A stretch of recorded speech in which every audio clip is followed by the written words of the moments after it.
के कार्यकर्ता आईएसआई से पैसे लेकर भारत में रक्षा जो ठिकाने हैं उनके नक्शे बेच रहे हैं, उनका सामान बेच रहे हैं, इस देश के सैनिक की हत्या का षड्यंत्र रचवा रहे हैं आईएसआई के साथ मिलकर। और दूसरी तरफ ये छद्म राष्ट्रवादी सड़क पर भारत माता की जय के नारे लगाते हुए तिरंगा आगे लेकर, भाजपा का झंडा आगे लेकर चल रहे हैं। ये सब आपने कवर किया, इस पर पूरी बीजेपी मौन है, इस पर मध्य प्रदेश के सारे नेता मौन है, इस पर जरा जरा सी बात पर बच्चे एग्जाम में सवाल की प्राथमिकता कैसे हल करें, इस पर बोलने वाले प्रधानमंत्री अपनी मन की बातों पर मौन है। यह आपके सामने है। इसी तरह आपने देखा होगा, यह भी एक अखबार है जिसमें आईएसआई एजेंट बलराम, जो बजरंग दल का कार्यकर्ता है और बजरंग दल की यूनिट जो इस्तेमाल करता है, आप सब जानते हैं कि बजरंग दल क्या है, किन के लिए काम करता है। यह वही बजरंग दल है जो 14 फरवरी को अपने प्रेम का प्रदर्शन करते हुए या प्रेम का इजहार करते हुए युवा जोड़ों को दौड़ा दौड़ा कर पीटता है और तथाकथित संस्कृति रक्षक इसको जायज ठहराते हैं। इस बजरंग दल के कार्यकर्ता को पकड़ा गया और जिसने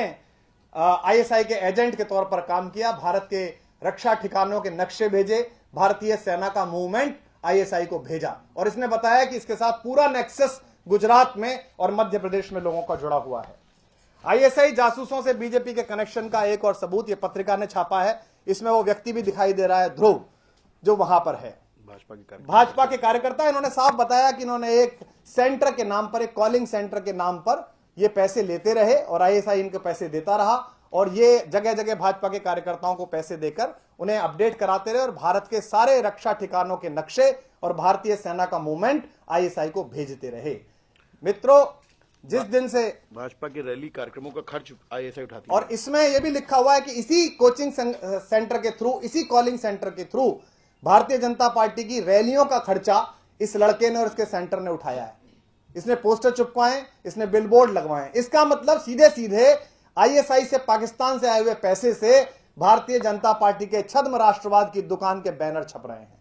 दोस्तों,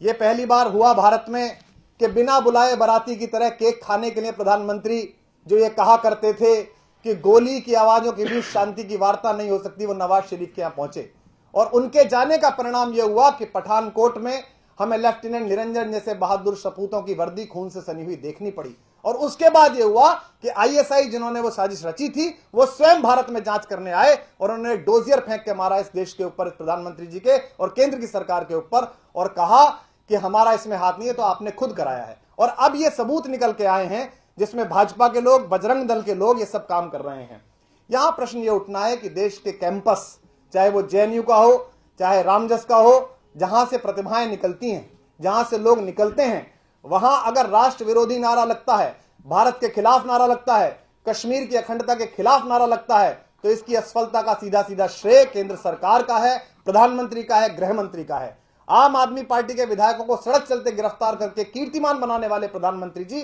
अपनी असफलता स्वीकार करें कि दिल्ली में उनकी नाक के नीचे केंद्रीय विद्यालय में चंद लफंगों ने हिंदुस्तान के खिलाफ नारा लगाया और वो आज तक गिरफ्तार नहीं किए गए, आज तक उन चेहरों की पुष्टि नहीं हुई, उन्हें जेल के पीछे नहीं डाला गया। और कल रामजस कॉलेज में फिर यही हुड़दंग कराने की कोशिश की गई। उत्तर प्रदेश चुनावों में जीतने की जद्दोजहद के चक्कर में भारतीय अस्मिता, भारतीय अखंडता और भारत में इस बात की हिम्मत लोगों में पैदा मत करिए। आम आदमी पार्टी पूरे तथ्यों के साथ, सबूतों के साथ इस बात को रेखांकित कर रही है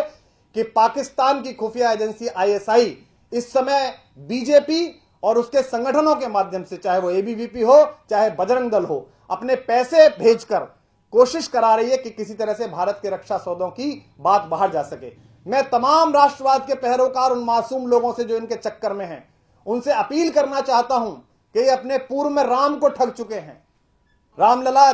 टाट में है, ये सारे ठाट में हैं। इस बार ये इस देश को ठगने वाले हैं, इस राष्ट्रवाद का नारा लेकर। तो इन फर्जी राष्ट्रवादियों की चपेट से इस देश को बचाने के लिए देश के सारे छात्रों से अनुरोध है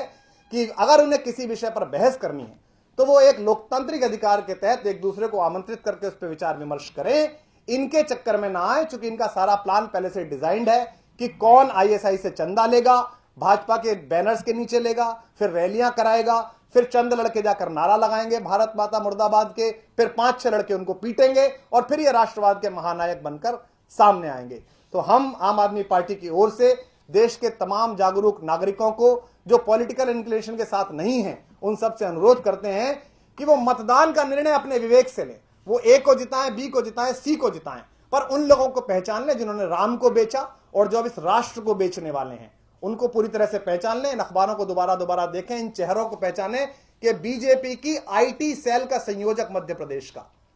उसके बारे में, और वो कबूल कर रहा है, वो पुलिस के सामने भी कबूल कर रहा है कि उसको बाकायदा पैसे मिले, करोड़ों रुपए का लेन देन हुआ। तो हम इस नेक्सस को एक्सपोज करना चाहते हैं और हम इस लड़ाई को आखिरी हद तक ले जाएंगे छात्रों के साथ, चाहे वो रोहित वेमुला वाला मामला हो, चाहे वो कहीं का मामला हो। छात्रों के साथ जो दुर्व्यवहार पिछले 3 वर्षों से किया जा